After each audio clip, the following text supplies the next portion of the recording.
षोडशिकार निभावना, जो गाये चित्तकार, कर तीन पद की वंदना, कहूँ कथा सुखकार। जम्बूद्वीप संबंधी भरत क्षेत्र मगध बिहार प्रांत में राजगृही नगर है। वहाँ के राजा हेम प्रभु और रानी विजयावती थी।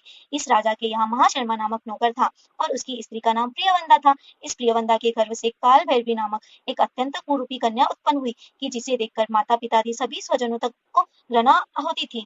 एक दिन मतिसागर नामक चारण मुनि आकाश मार्ग से गमन करते हुए उसी नगर में आए तो उस महाशर्मा ने अत्यंत भक्ति सहित श्री मुनि को परगाह कर विधि पूर्वक आहार दिया और उनसे धर्मोपदेश सुना। पश्चात जुगल कर जोड़कर विनय युक्त हो पूछा, हे नाथ, यह मेरी काल भैरवी नाम की कन्या किस पाप कर्म के उदय से ऐसी कुरूपी और कुलक्षसी उत्पन्न हुई है, सो कृपा करके कहिए। तब अवधि ज्ञान के धारी मुनि राज कहने लगे, वत्स सुनो। उज्जैन नगरी में एक महिपाल नाम का राजा और उसकी वेगावती नाम की रानी थी। इस रानी से विशालाक्षी नाम की एक अत्यंत सुंदर रूपवान कन्या थी, जो कि बहुत रूपवान होने के कारण बहुत अभिमानी भी थी और इसी रूप के मध्य से उसने एक भी सद्गुण न सीखा। अर्थात है अहंकारी मानी नरों को विद्या नहीं आती है।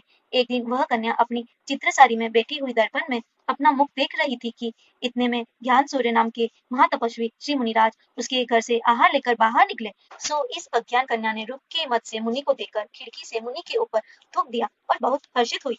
परंतु पृथ्वी के समान क्षमावान श्री मुनिराज तो अपनी नीची दृष्टि किए हुए ही चले गए। यह देखकर राजपुरोहित इस कन्या का उन्मत्तपना देखकर उस पर बहुत क्रोधित हुए और तुरंत ही प्राशुक जल से श्री मुनिराज का शरीर प्रक्षालन करके बहुत भक्ति से वैयावृत्ति कर स्तुति की। यह देखकर वह कन्या बहुत लज्जित हुई और अपने किए हुए नीच कृत्य पर पश्चाताप करके श्री मुनि के पास गई और नमस्कार करके अपने अपराध की क्षमा मांगी। श्री मुनिराज ने उसको धर्मलाभ कहकर उपदेश दिया। पश्चात वह कन्या वहां से मरकर तेरे घर यह काल भैरवी नाम की कन्या हुई है। इसने जो पूर्व जन्म में मुनि की निंदा व उपसर्ग करके जो घोर पाप किया है, उसी के फल से यह ऐसी कुरूपा हुई है, क्योंकि पूर्व संचित कर्मों का फल भोगे बिना छुटकारा नहीं होता है। इसीलिए अब इसे समभावों से भोगना ही कर्तव्य है और आगे को ऐसे कर्म न बंधे, ऐसा समीचीन उपाय करना योग्य है। अब पुनः वह महाशर्मा बोला, हे प्रभु, आप ही कृपा करके कोई ऐसा उपाय बताइए कि जिससे यह कन्या अब इस दुख से छुटकर सम्यक सुखों को प्राप्त होवे। तब श्री मुनिराज बोले, वत्स सुनो, संसार में मनुष्य के लिए कोई भी कार्य असाध्य नहीं है। सो भला यह कितना सा दुख है। जिन धर्म के सेवन से तो अनादिकाल से लगे हुए जन्म मरणादि दुख भी छूटकर सच्चे मोक्ष सुख की प्राप्ति होती है, और दुखों से छूटने की तो बात ही क्या है, वे तो सहज ही छूट जाते हैं। इसीलिए यदि यह कन्या षोडश कारण भाव न भावे और व्रत पाले तो अल्पकाल में ही स्त्रीलिंग छेद कर मोक्ष सुखों को पावेगी। तब वह महाशर्मा बोला, हे स्वामी, इस व्रत की कौन कौन भावनाएं हैं और विद्या क्या है, सो कृपा कर कहिए। तब मुनिराज इस जिज्ञासुओं को निम्न प्रकार षोडश कारण व्रत का स्वरूप और विधि बताई। वे कहने लगे, पहली भावना, संसार में जीव का शत्रु मिथ्यात्व और मित्र सम्यक्त्व है। इसीलिए मनुष्य का कर्तव्य है कि सबसे प्रथम मिथ्यात्व अर्थात अतत्व शैतान या विपरीत शैतान को वमन अर्थात त्याग करके सम्यक्त्व रूपी अमृत का पान करे। सत्यार्थ अर्थात जिन देव, सच्चे अर्थात निर्ग्रंथ गुरु और सच्चे धर्म अर्थात जिन भाषित पर श्रद्धा और विश्वास लावे। पश्चात सप्त तत्वों तथा पुण्य पाप का स्वरूप जानकर इनकी श्रद्धा करके अपने आत्मा को पर पदार्थों से भिन्न अनुभव करे। इनके सिवाय अन्य मिथ्या देव, गुरु व धर्म को दूर से इस प्रकार छोड़ दे जैसे तोता अवसर पाकर पिंजरे से निकल भागता है। ऐसे सम्यक्ति पुरुषों के प्रशम मंद कषाय स्वरूप संभाव अर्थात सुखी व दुख में समुद्र सरीखा गंभीर रहना, घबराना नहीं। संवेग, धर्मानुराग, सांसारिक विषयों से विरक्त हो धर्म और धर्म यत्नों में प्रेम बढ़ाना, अनुकंपा, करुणा, दुखी जीवों पर दया भाव करके उनकी यथाशक्ति सहायता करना और आस्तिक्य, श्रद्धा कैसे भी अवसर क्यों न आवे तो भी हमें अपने निर्णय किए हुए सन्मार्ग में दृढ़ रहना, ये 4 गुण प्रकट हो जाते हैं। उन्हें किसी प्रकार का भय व चिंता व्याकुल नहीं कर सकती। वे वीर धीर सदा प्रसन्नचित्त ही रहते हैं। कभी किसी चीज की उन्हें प्रबल इच्छा नहीं होती। चाहे वह चारित्र मोह कर्म के उदय से व्रत न भी ग्रहण कर सके तो भी व्रत और व्रती संयमी जनों में उनकी श्रद्धा, भक्ति व सहानुभूति अवश्य रहती है, जो भी मोक्ष मार्ग की प्रथम सोपान अर्थात सीढ़ी है। इसीलिए इसे ही 25 मल दोषों से रहित और अष्ट अंग सहित धारण करो। इसके बिना ज्ञान और चारित्र सब निष्फल अर्थात मिथ्यात्व है। यही दर्शन विशुद्धि नाम की प्रथम भावना है। दूसरी भावना, जीव अर्थात मनुष्य जो संसार में सबकी दृष्टि से उतर जाता है, उसका प्रधान कारण केवल अहंकार अर्थात मान है। सो कदाचित वह मानी अपनी समझ में भले ही अपने आप को बड़ा माने, परंतु क्या गोवा मंदिर के शिखर पर बैठ जाने से गरुड़ पक्षी हो सकता है? कभी नहीं। किंतु सर्व ही प्राणी उन्हें घृणा ही करते हैं और कदाचित उनके पूर्व पुण्योदय से उसे कोई कुछ न भी कह सके तो भी वह किसी के मन को बदल नहीं सकता। सत्य है, जो ऊपर को देखकर चलता है वह अवश्य ही नीचे गिरता है। ऐसे मानी पुरुष को कभी कोई विद्या सिद्ध नहीं होती, क्योंकि विद्या विनय से आती है। मानी पुरुष चित्त में सदा खेदित रहता है, क्योंकि वह सदा सबसे सम्मान चाहता है और ऐसा होना असंभव है। इसीलिए निरंतर सबको अपने से बड़ों में सदा विनय, समान अर्थात बराबरी वालों पुरुषों में प्रेम और छोटों में करुणा भाव से प्रवर्तना चाहिए। सदैव अपने दोषों को स्वीकार करने के लिए सावधानता पूर्वक तत्पर रहना चाहिए और दोष बताने वाले सज्जन का उपकार मानना चाहिए, क्योंकि जो मानी पुरुष अपने दोषों को स्वीकार नहीं करता, उनके दोष निरंतर बढ़ते ही जाते हैं और इसीलिए वह कभी उनसे मुक्त नहीं हो सकता। इसलिए दर्शन, ज्ञान, चारित्र्य, तप और उपचार, इन 5 प्रकार की विनयों का वास्तविक स्वरूप विचार कर विनय पूर्वक प्रवर्तन करना विनय संपन्नता नाम की दूसरी भावना है। भावना तीसरी, बिना मर्यादा अर्थात प्रतिज्ञा के मन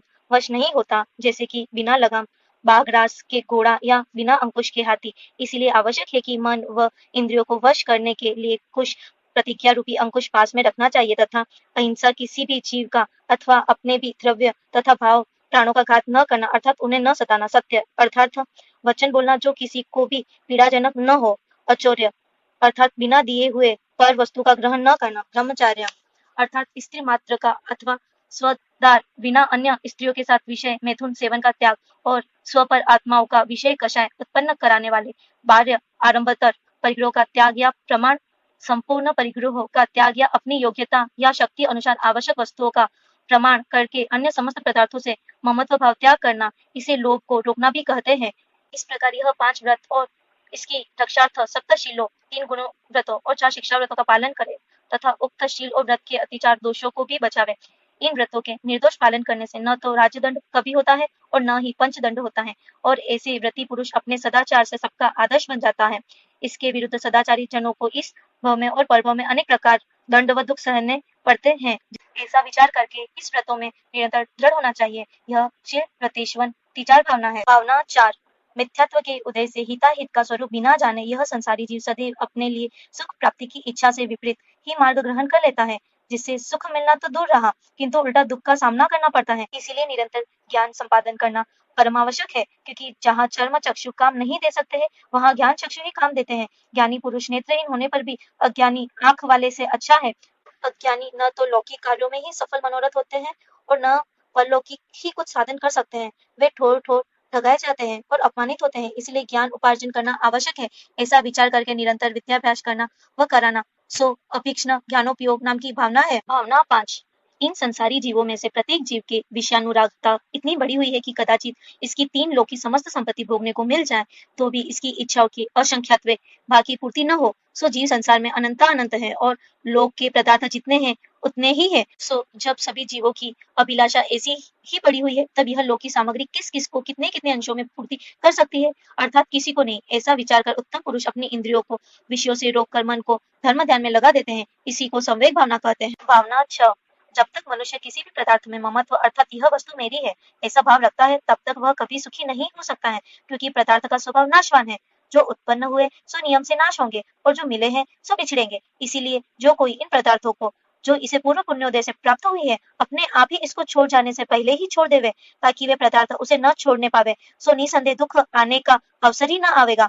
ऐसा विचार करके जो आहार, औषध, शास्त्र अर्थात विद्या और अभय, इन 4 प्रकार के दानों को मुनि, कारिका, श्रावक, श्राविका 4 संघों में भक्ति से तथा दीन दुखी नर पशुओं का करुणा भावों से देता है तथा अन्य यथावश्यक कार्यों, धर्म प्रभावना व परोपकार में द्रव्य खर्च करता है, उसे ही दान या शक्तिस्थ त्याग नाम की भावना कहते हैं। भावना 7, यह जीव स्वस्वरूप भुला हुआ इस घृणित देह में ममत्व करके इसके पोषणार्थ नाना प्रकार के पाप करता है, तो भी यह शरीर स्थिर नहीं रहता, दिनों दिन सेवा और संभाल करते करते क्षीण हो जाता है और एक दिन आयु की स्थिति पूर्ण होते ही छोड़ देता है। सो ऐसे नाशवत और घृणित शरीर में ममत्व राग न करके वास्तविक सच्चे सुख की प्राप्ति के अर्थ इसको लगाना, उत्सर्ग करना चाहिए, ताकि इसका जो जीवों के साथ अनंतानंतवार सहयोग तथा वियोग हुआ करता है, सो फिर ऐसा वियोग हो कि फिर कभी भी सहयोग न हो सके, अर्थात मोक्ष पद की प्राप्ति हो जावे।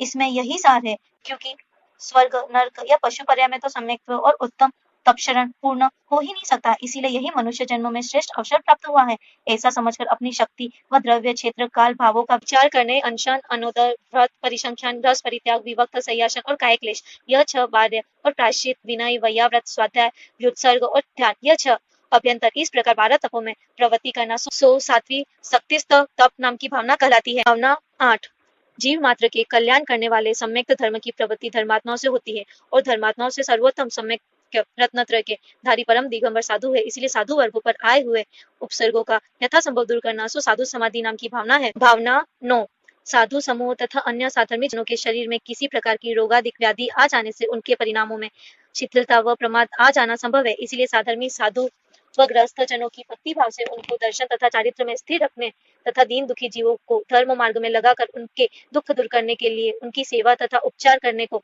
वैया प्रत्यकरण भावना कहते हैं। भावना 10 अनंत भगवान के द्वारा ही मोक्ष मार्ग का उपदेश मिलता है, क्योंकि वे प्रभु केवल कहते ही नहीं है किंतु स्वयं मोक्ष के सन्निकट पहुंच गए हैं। इसीलिए उनके गुणों में अनुराग करना, उनकी भक्ति पूर्वक पूजन स्थवन और ध्यान करना सो अनंत भक्ति भावना है। भावना 11 बिना गुरु के सच्चे ज्ञान की प्राप्ति नहीं होती। इसीलिए सच्चे निरपेक्ष और हितैषी उपदेशक समस्त संघ के नायक दीक्षा शिक्षा दी देकर निर्दोष धर्म मार्ग पर चलने वाले आचार्य महाराज के गुणों की सराहना करना व उनमें अनुराग करना सो आचार्य भक्ति नाम भावना है। भावना 12 अल्पश्रुत अर्थात अपूर्ण आगम के जानने वाले पुरुष के द्वारा सच्चे उपदेश की प्राप्ति होना दुर्लभ है क्या? असंभव ही है। इसीलिए समस्त द्वादशांग के पारागामी श्री उपाध्याय महाराज की भक्ति तथा उनके गुणों में अनुराग करना सो बहुश्रुत भक्ति नाम की भावना है।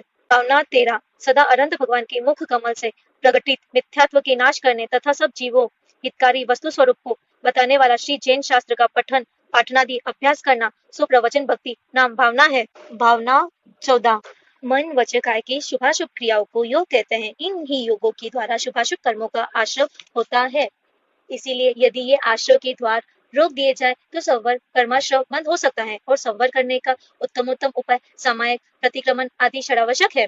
इसलिए उन्हें नित्य प्रतिपालन करना चाहिए। पद्मासन या अर्धासन से बैठकर या सीधे नीचे को हाथ जोड़कर खड़े होकर मन वचन काय से समस्त व्यापारों को रोककर चित्त को एकाग्र करके एक ज्ञेय आत्मा में स्थिर करना सो संभाव रूप एक सामायिक है। अपने किए हुए दोषों को स्मरण करके उन पर पश्चाताप करना और उनको मिथ्या करने के लिए प्रयत्न करना सो वो प्रतिक्रमण है। आगे के लिए दोष न होने देने के लिए यथाशक्ति नियम करना और दोषों का त्याग करना सो प्रत्याख्यान है। तीर्थंकर आदि अनंत आदि पंच परमेष्टि तथा 24 तीर्थंकरों के गुण कीर्तन करना सो 4 स्तवन है। मन वचन काय शुद्ध करके चारों दिशा में 4 शिरोन्नति और प्रत्येक दिशा में 3 आवर्तक ऐसे 12 आवर्तक करके पूर्व या उत्तर दिशा में अष्टांग नमस्कार करना तथा एक तीर्थंकर की स्तुति करना सो 5 वंदना है। और किसी समय विशेष का प्रमाण करके उतने समय तक एकासन से स्थिर रहना तथा उतने समय के भीतर शरीर से मोह छोड़ देना, उस पर आए हुए समस्त उपसर्ग वह परिशहों को संभावों से सहन करना सो 6 कार्योत्सक है। इस प्रकार विचार कर इन 6 आवश्यकों में जो सावधान होकर प्रवर्तन करता है सो परम संवर का कारण आवश्यका परिहानी नाम की भावना है। भावना 15 काल दोष के अथवा उपदेश के अभाव से संसारी जीवों के द्वारा सत्य धर्म पर अनेकों अपेक्ष होने के कारण उसका लोभ सा हो जाता है। धर्म के लोभ होने से जीव भी धर्म सहित होकर संसार में नाना प्रकार के दुखों को प्राप्त होते हैं। इसीलिए ऐसे ऐसे समयों में येन केन प्रकार के समस्त जीवों पर सत्य धर्म का प्रभाव प्रकट कर देना सो मार्ग प्रभावना है। और यह प्रभावना जिन धर्म के उपदेशों के प्रचार करने, शास्त्रों के प्रकाशन व प्रसारण से, शास्त्रों के अध्ययन या अध्यापन करने कराने से, विद्वानों की सफाई कराने, अपने आप सदाचरण पालने, लोकोपकारी कार्य करने, दान देने, संग निकालने व विद्या मंदिर की स्थापना और प्रतिष्ठादि करना, सत्य व्यवहार करने, संयम व तपादि करने से होती है। ऐसा समझकर यथाशक्ति प्रभावनोत्पादक कर्मों में प्रवर्तना सो मार्ग प्रभावना नाम की भावना है। भावना 16 संसार में रहते हुए जीवों की परस्पर सहायता व उपकार की आवश्यकता रहती है। ऐसी अवस्था में यदि निष्कपट भाव से अथवा प्रेम पूर्वक सहायता न की जाए तो परस्पर यथार्थ लाभ पहुंचना दुर्लभ है ही। इतना ही नहीं किंतु परस्पर के विरोध से अनेकानेक हानियां व दुख होना संभव है, जैसे वो भी रहे हैं। इसीलिए यह परमावश्यक कर्तव्य है कि प्राणी परस्पर गाय का अपने बछड़े पर जैसा ही निष्कपट और प्रगाढ़ प्रेम होता है वैसा ही निष्कपट प्रेम करे। विशेषकर साधर्मियों के संग तो कृत्रिम प्रेम कभी न करे। ऐसा विचार कर जो साधर्मी तथा प्राणी मात्र से अपना निष्कपट व्यवहार रखते हैं उसे प्रवचन वात्सल्य नाम की भावना कहते हैं। इन 16 भावनाओं को यदि केवली श्रुत केवली के पाद मूल के निकट अंतकरण से चिंतन की जाए तथा तदनुसार प्रवर्तन किया जाए तो इनका फल तीर्थंकर नाम कर्म के आश्रय का कारण है। आचार्य महाराज इस प्रकार 16 भावनाओं का स्वरूप कहकर अब व्रत की विधि करते हैं। भादो, माघ और चैत्र गुजराती में श्रावण, पौष और फाल्गुन वदी एकम से, कुंभार, फाल्गुन और वैशाख वदी एकम गुजराती में भादो, माघ, चैत्र वदी एकम तक एक वर्ष में 3 बार पूरे एक मास तक यह व्रत करना चाहिए। इन दिनों तेला बेला आदि उपवास करे अथवा नीरस व एक आधा 2-3 रस त्याग कर उन्होंने पूर्वक अतिथि या दीन दुखी नर या पशुओं को भोजनादि दान देकर एक भुक्त करे। अंजन मंजन वस्त्रालंकार विशेष धारण न करे। शील व्रत अर्थात ब्रह्मचार्य रखे। नित्य षोडश कारण भावना भाई और यंत्र बनाकर पूजा अभिषेक करे। त्रिकाल सामायिक करे और ओम ह्रीं दर्शन विशुद्धि विनय संपन्नता शील व्रतेश्वन तिचार अभीक्ष्ण ज्ञानोपयोग संवेग शक्तिस्त त्याग शक्तिस्त तप साधु समाधि वैयाव्रत करण अनंत भक्ति आचार्य भक्ति उपाध्याय भक्ति प्रवचन भक्ति आवश्यक परिहानी मार्ग प्रभावना प्रवचन वात्सल्यादि षोडश कारणेभ्यो नमः। इस मंत्र का दिन में 3 बार 108 बार जाप करें। इस प्रकार इस व्रत को उत्कृष्ट 16 वर्ष, मध्यम 5 अथवा 2 वर्ष और जघन्य 1 वर्ष करके यथाशक्ति उद्यापन करें, अर्थात 16 उपकरण श्री मंदिर जी में भेंट दे और शास्त्र व विद्यादान करे, शास्त्र भंडार खोले, सरस्वती मंदिर बनावे, पवित्र जिन धर्म का उपदेश करे और करावे इत्यादि। यदि द्रव्य खर्च करने की शक्ति न हो तो व्रत दुगनी करे। इस प्रकार ऋषि राज के मुख से व्रत की विधि सुनकर काल भैरवी नाम की उस ब्राह्मण कन्या ने षोडश कारण व्रत स्वीकार करके उत्कृष्ट रीति से पालन किया, भावना भाई और विधि पूर्वक उद्यापन किया। पीछे वह आयु के अंत में समाधि मारण द्वारा स्त्रीलिंग छेद कर 16वें अच्युत स्वर्ग में देव हुई। वहां से 22 सागर आयु पूर्ण कर वह देव जम्बूद्वीप के विदेह क्षेत्र संबंधी अमरावती देश के गंधर्व नगर में राजा श्री मंदिर की रानी महादेवी के श्रीमंदर नाम का तीर्थंकर पुत्र हुआ। सो योग्य अवस्था को प्राप्त होकर राज्योचित सुख भोग जिनेश्वरी दीक्षाली और घोर तपशरण कर केवल ज्ञान प्राप्त करके बहुत जीवों को धर्मोपदेश दिया तथा आयु के अंत में समस्त अघाती कर्मों का नाश कर निर्वाण पद प्राप्त किया। इस प्रकार इस व्रत को धारण करने से काल भैरवी नाम की ब्राह्मण कन्या ने सुर नर भवों के सुखों को भोकर अक्षय अविनाशी स्वाधीन मोक्ष सुख को प्राप्त कर लिया। तो जो अन्य भव्य जीव इस व्रत को पालन करेंगे उनको भी अवश्य ही उत्तम फल की प्राप्ति होगी। षोडश कारण व्रत धरो काल भैरवी सार, सुर नर के सुख दीप लहो मोक्ष अधिकार। जय जिनेन्द्र।